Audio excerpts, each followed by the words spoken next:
साथियों नमस्कार। साथियों, ये आंदोलन जो चल रहा है ये एक्चुअली जन आंदोलन है।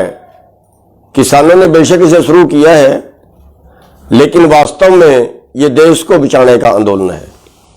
ये पूंजीपतियों के और आम जनमानस के बीच की लड़ाई है। पूरे देश का जो पैसा है, पूरे देश का जो कारोबार है, वो चंद लोग हड़प रहे हैं और सरकार से तालमेल करके वो सारे कानून ऐसे बनवा लेते हैं कि अमीर और अमीर हो और गरीब होता चला जाए। तो साथियों, हमारे सब की लड़ाई है और हम आपसे बेनती करेंगे कि आज जात धर्म इन सब से ऊपर उठ के सभी भाई इस आंदोलन में शामिल हों। चाहे वो शहर वाले भाई हैं, दुकानों वाले भाई हैं, रेडी फड़ी वाले भाई हैं, वो कर्मचारी भाई हैं, वो दलित भाई हैं, सब इसमें शामिल हो। खास तौर पे मैं अपने दलित भाइयों से अनुरोध करना चाहूंगा कि दलित भाई इस आंदोलन का जरूर हिस्सा बने, क्योंकि जो जमीन वाले हैं वो तो 75% अपना खाने का सामान खेत में पैदा कर लेते हैं, लेकिन जो हमारे दलित भाई हैं या शहर वाले भाई हैं वो तो सारे का सारा मोल लेके खाएंगे और उनको पूरा जो खाने का सामान है वो चंद पूंजीपतियों से खरीदना पड़ेगा, क्योंकि इन कानूनों से पूरे देश का जो कृषि व्यापार है वो चंद लोग करेंगे, अंबानी अडानी जैसे लोग। और पूरे देश का जब अनाज उनके भंडारों में चला जाएगा तो फिर वो ऐसे इसको निकाल बेचेंगे जैसे आज पेट्रोल बिक रहा है। आज का भाव कुछ है, कल का भाव कुछ है, परसों का भाव कुछ है।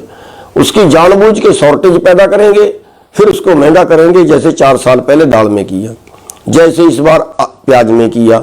8 रुपए किलो प्याज खरीदा और 80 रुपए किलो बेचा। 50 रुपए किलो दाल खरीदी थी, 200 रुपए किलो में बेची थी। आप सब उस शोषण का शिकार हुए थे।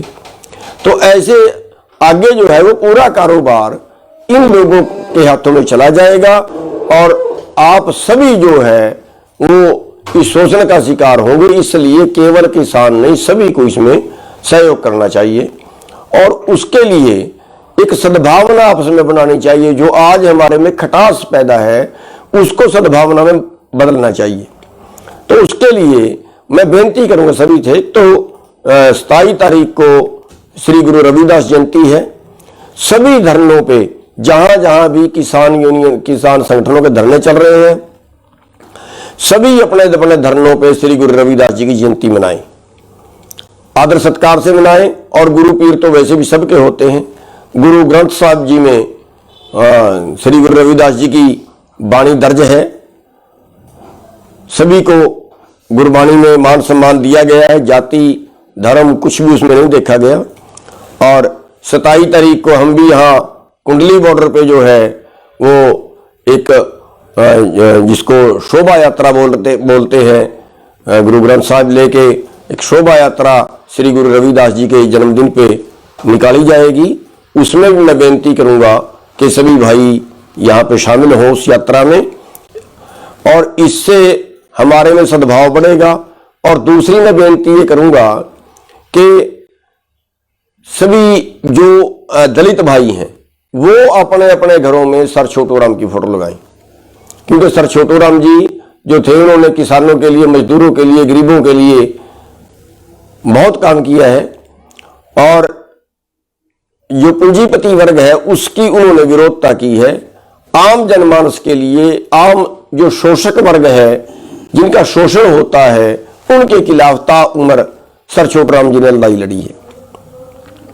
और जो हमारे दूसरी जातियों के, स्वर्ण जातियों के भाई हैं, वो सारे अपने अपने घरों में बाबा अंबेडकर साहब जी की फोटो लगाएं, क्योंकि उन्होंने भी सारी उम्र जो पूंजीपति है, पूंजीपतियों के विरुद्ध लड़ाई लड़ी है और गरीबों के पक्ष की लड़ाई लड़ी है। इनकी विचारधारा मेल खाती थी, सर छोटूराम जी की और बाबा अंबेडकर साहब जी की विचारधारा मेल खाती थी। तो जो सारे स्वर्ण भाई जो हैं, जो भी हमारे जाट हैं, राजपूत हैं, रोड हैं, ब्राह्मण हैं, वो सारे भाई अपने अपने घरों में अंबेडकर साहब की फोटो लगाएं। इससे आपका सद्भाव बढ़ेगा। और देखिए, अगर दोनों वर्ग जो दोनों शोषण का शिकार हैं, पूंजीपतियों के शोषण का शिकार हैं, देखिए पेट की भूख जो है वो जाति नहीं देखती, वो धर्म नहीं देखती। हम दोनों लूट रहे हैं, हम दोनों बर्बाद हो रहे हैं।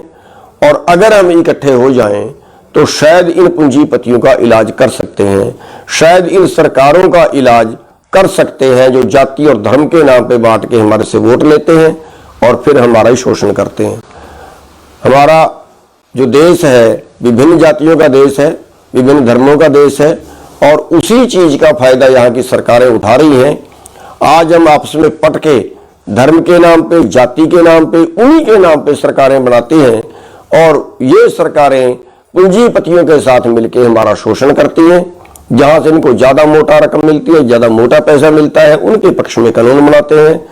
आज पोजीशन ये है कि आज एक परिवार की आमदन 90 करोड़ रुपए है 1 घंटे की, और दूसरे आदमी की आमदन 9 रुपए नहीं है 1 घंटे की। इस अंतर को कैसे भरोगे? आज भुखमरी में 102वें स्थान पे है हमारा देश, सोने की चिड़िया जिसको बोला जाता था। आज कर्जे में 32 मिनट में एक किसान आत्महत्या कर रहा है। किसान या मजदूर जो भी खेती में जीवन गुजारा करने वाले लोग हैं, कैसे भरोगे इस अंतर को? कैसे महंगे महंगे इलाज करा सकते हैं? हम दोनों एक ही हमारा जो है वो शोषण करता है, वो है पूंजीपति। इनके खिलाफ हमें इकट्ठे होने की जरूरत है। तो हमारे पास मौका है इस वक्त कि हम सारे, देखिए जो धर्मवाद है वो हमारे में आज नहीं है। आज हिंदू सिख मुसलमान सब एक जगह है। आज हरियाणा पंजाब दूसरे स्टेट सब एक जगह है। लेकिन अभी तक दलित भाई हमारे बीच में आए तो है, लेकिन जिस संख्या में आना चाहिए उस संख्या में कम आए हैं। तो मैं ये बेनती करूंगा कि दलित भाई इस आंदोलन में पूरे तरह साथ दें, हम मिलके रहें, हम मिलके ये आंदोलन लड़ें। ये सभी के लिए है, ये हमारे दलित भाइयों के लिए, मजदूरों के लिए भी है, ये जो हमारे रेडी फड़ी वाले भाई हैं उनके लिए भी है। इससे छोटा व्यापार, आड़ती, वो सारे खत्म हैं। उनसे ही बेनती करेंगे वो भी इस आंदोलन में साथ दें और इस आंदोलन को लगातार आगे बढ़ाएं। और जो अगली रणनीति है वो 27 तारीख को बनेगी। और ये आंदोलन हम तब तक हमने लड़ना है जब तक हम ये आंदोलन जीत नहीं जाते। और मैं सब भाइयों से एक रिक्वेस्ट करूंगा कि सब भाई रोटेशन में ये जो पंचायतें कर रहे हैं ना हरियाणा में, पंजाब में, ये हमें बंद कर देनी चाहिए। मेरी बेनती है। अब जबरदस्ती पंचायत रख लेते हैं, जबरदस्ती उसको करते हैं, नहीं आना पड़ेगा। मेरी बेनती है, पंचायतें बहुत हो गई हैं। जो अब से पहले रख दी हैं उनकी कोई बात नहीं, वो करें, लेकिन आगे नई पंचायतें ना रखें। और बाकी दूसरे स्टेटों में रखेंगे जहां पे अभी तक आंदोलन में शामिल नहीं हुए। हरियाणा में और पंजाब में इसकी जरूरत नहीं है। तो हरियाणा और पंजाब में हम बेनती करेंगे पंचायतें रखने वालों से कि वो ना रखें और ज्यादा ध्यान जो है वो धरनों पे दें, रोटेशन में आए। जैसे गांव से 20, 25, 30 जो भी है वो आदमी आगे, वो यहाँ पे हफ्ता दिन, 4 दिन या जो भी वो रहे वो यहाँ पे रहे, और अगले जब आ जाए तो पिछले चले जाए। और जो उनके खेत का काम है वो खेत का काम जो पिछले भाई हैं वो सभी संभाले, गांव वाले संभाले। जो भाई धरने पे है, जो भाई आंदोलन में है, उनका जो खेत का काम है वो भाई जो पिछले भाई हैं वो उनका काम, गांव वाले उनका सबका काम संभालें। और एक मैं बेनती पहले भी कर हटा हूं कि 1700 लोगों के ऊपर पर्चे दर्ज करके और उनके जो है नोटिस निकाल दिए हैं दिल्ली पुलिस ने। किसी भाई को उनके नोटिस पे दिल्ली नहीं जाना, पुलिस के पास नहीं जाना, क्योंकि वो लेके बिठा रहे हैं। किसी ने उनके पास नहीं जाना। और अगर दिल्ली पुलिस हमारे गांव में आती है, पकड़ने के लिए आती है, तो सारा गांव इकट्ठा हो जाओ, उनका घेराव करो, इज्जत मान से बिठाओ, खिलाओ पिलाओ, लेकिन तब तक नहीं छोड़ना जब तक जिला प्रशासन को मैसेज दे दो तुरंत। जब तक जिला प्रशासन आके ये ना कहे कि आज के बाद दिल्ली की पुलिस आपके गांव में नहीं आएगी। जब वो ये वादा करें उसके बाद उनको छोड़ दें। हमने शांतिपूर्वक विरोध करना है, मारपीट किसी से नहीं करनी, उपद्रव हमने किसी से नहीं करना।